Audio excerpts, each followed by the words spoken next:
Ending hunger is a scriptural mandate. It's a moral imperative. If we're not the moral compass or the moral voice of the United States, then somebody else will be.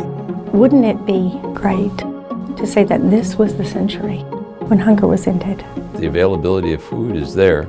It's a question of having the determination to feed our brothers and sisters, to overcome the suffering that is not justified.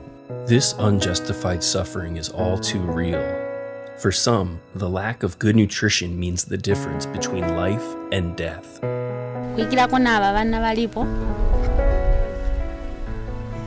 Hope, a small farmer in Zambia, now has 3 healthy young children thanks to U.S. investments in reducing maternal and child deaths due to malnutrition. We're getting smarter and more effective with every tax dollar invested in ending hunger and poverty in our country and abroad. Global poverty and hunger have been cut by half. Millions of people are no longer poor or hungry. We're seeing the results of our advocacy work.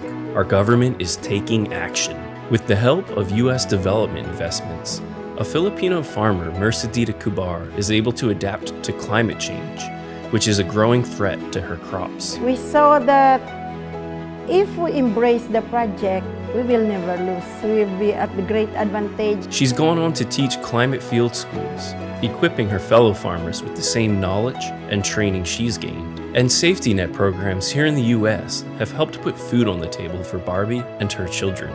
There were times where I had to send my kids to bed because I didn't have enough food for them to eat. It's also given them a fighting chance at getting ahead. Her children can now focus a little more on their schoolwork and a little less on where their next meal is coming from.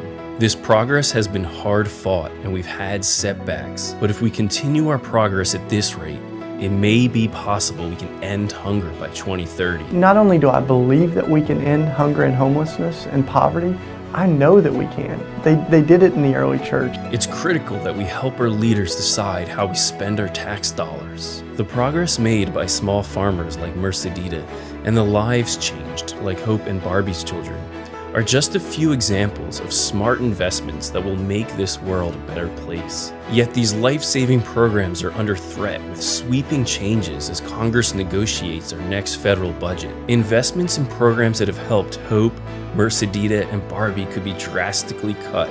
Our federal budget is a moral document that expresses how we care for working families and people who are experiencing poverty and hunger. Now is the time to take action. Every letter, every personal email, every phone call, every visit to your member of Congress will help end hunger by 2030. By working together, churches, charities, businesses, and the government can end hunger.